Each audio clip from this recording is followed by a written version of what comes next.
L'évangile du dimanche d'aujourd'hui est le récit d'un événement les plus touchants de la vie de Jésus.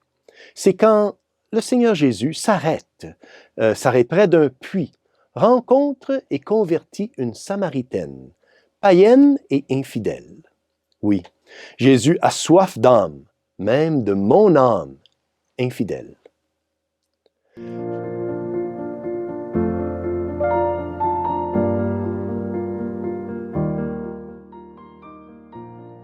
Chers frères et sœurs, Salve Maria. L'évangile d'aujourd'hui, pour ce troisième dimanche de Carême, est tiré de l'évangile de Saint Jean, chapitre 4, versets 5 à 42. Et ici, Saint Jean nous emmène dans la région biblique de la Samarie, où nous trouvons notre Seigneur, voyageant avec ses disciples, et en chemin, rencontre une Samaritaine. Or, les Samaritains étaient des païens, méprisés par les Israélites, parce qu'ils étaient très libéraux et infidèles à la loi de Moïse. Tout Juif qui entrait en contact avec un Samaritain était considéré comme impur. Mais notre Seigneur, le bon pasteur, cherchait à les convertir. Dans l'Évangile d'aujourd'hui, Saint Jean dit que, fatigué, affamé et assoiffé d'avoir parcouru un long voyage à pied, Jésus finit par s'arrêter près d'un puits. Et, après avoir envoyé ses apôtres chercher de la nourriture, il s'assit près du puits et arrive une femme de Samarie qui venait puiser de l'eau. Jésus lui dit, « Donne-moi à boire. » Alors Jésus, ayant soif, lui demande de l'eau. Cette soif de Jésus était-elle seulement physique? Rappelez-vous comment, sur le haut de la croix, le Seigneur demande là aussi de l'eau. « Sitio » avait-il dit, « J'ai soif. » Jésus, bien sûr, a soif, mais il a surtout soif d'âme. Il veut racheter toute l'humanité. Commentant ce bel évangile de la Samaritaine, saint Augustin dit que le Christ avait soif du breuvage de sa foi, parce qu'en gagnant sa foi, il l'incorporerait dans son propre corps mystique, qui est l'Église. La Samaritaine, donc, lui dit, « Comment, toi, un Juif, tu me demandes à boire, à moi, une Samaritaine? » En effet, les Juifs ne fréquentent pas les Samaritains. La femme était naturellement surprise, car les Juifs évitaient toujours et à tout prix les Samaritains. Jésus lui répondit, « Si tu savais le don de Dieu, et qui est celui qui te dit, « Donne-moi à boire », c'est toi qui l'aurais demandé, et il t'aurait donné de l'eau vive. Si tu savais le don de Dieu. Quel est ce don de Dieu? Ce don est le don du Saint-Esprit, donum Dei, le vrai et infini don de Dieu, Dieu lui-même. Tous les dons et grâces spirituelles nous sont donnés par l'Esprit Saint, qui est le don par excellence. Et c'est pourquoi nous sommes des temples du Saint-Esprit, temples du Saint-Esprit lorsque nous sommes en état de grâce. Et c'est grâce à cette présence du Saint-Esprit en nous que nous pouvons aimer Dieu d'un amour vrai, surnaturel et divin qui s'appelle la charité. C'est pourquoi saint Thomas d'Aquin compare l'Esprit Saint au cœur de l'Église, tout comme le Christ est la tête de l'Église. La boisson que Jésus a demandée, est la boisson de sa foi. La boisson que Jésus lui offre est le don de la charité, l'amour de Dieu. L'Évangile continue. Jésus lui répondit, « Quiconque boit de cette eau aura de nouveau soif.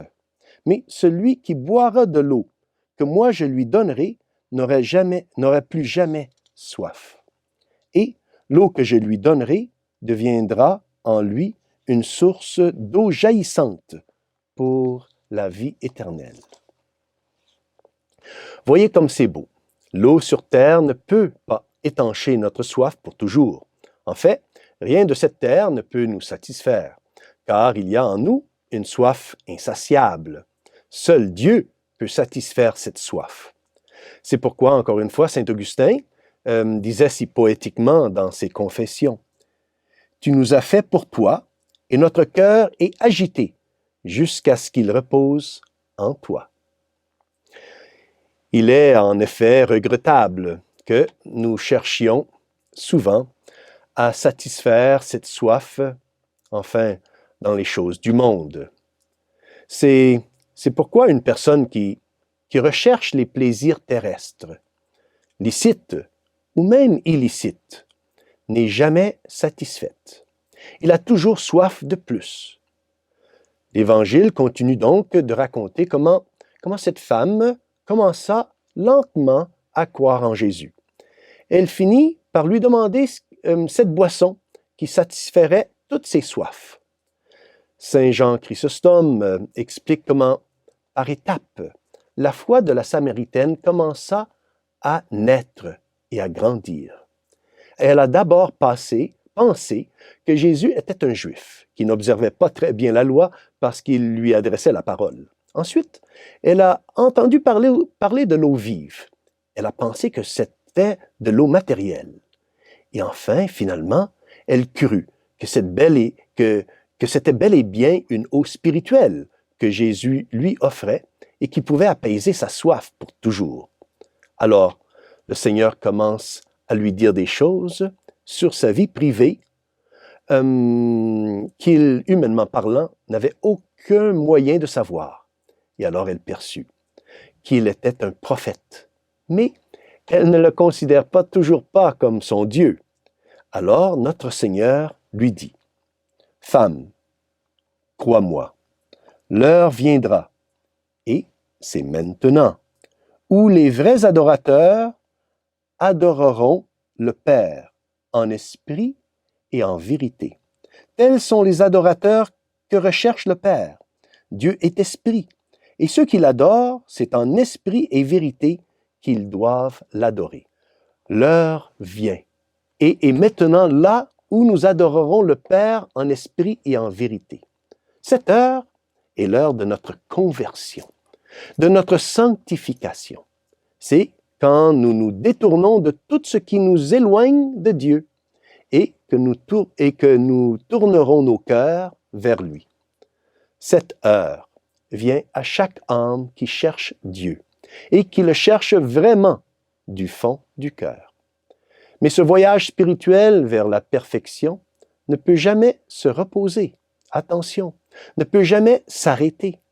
Notre fondateur, Monseigneur Joncla, a toujours dit que la vie spirituelle, la vie de la pratique de la vertu, c'est comme entreprendre de monter un escalier roulant qui va dans le sens inverse, qui descend. Et si nous essayons de monter un escalier roulant qui est en sens inverse, oui, nous pouvons le faire, bien sûr, mais cela va prendre beaucoup d'efforts. Et si, par malheur, on arrête d'essayer de monter l'escalier roulant, eh bien, cet escalier roulant va tout simplement nous faire redescendre. Pour progresser dans notre vie spirituelle, dans notre amour pour Dieu, il ne suffit pas de rester debout là où nous sommes. Nous devons continuellement grimper. Nous devons aller contre l'escalier roulant qui se trouve en nous et autour de nous et qui essaie de nous éloigner du Seigneur.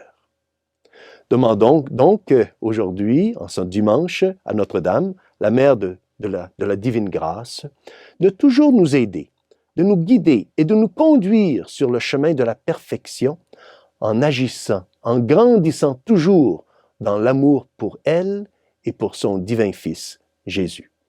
Et que Dieu Tout-Puissant vous bénisse, au nom du Père, du Fils et du Saint-Esprit. Amen. Salve Maria!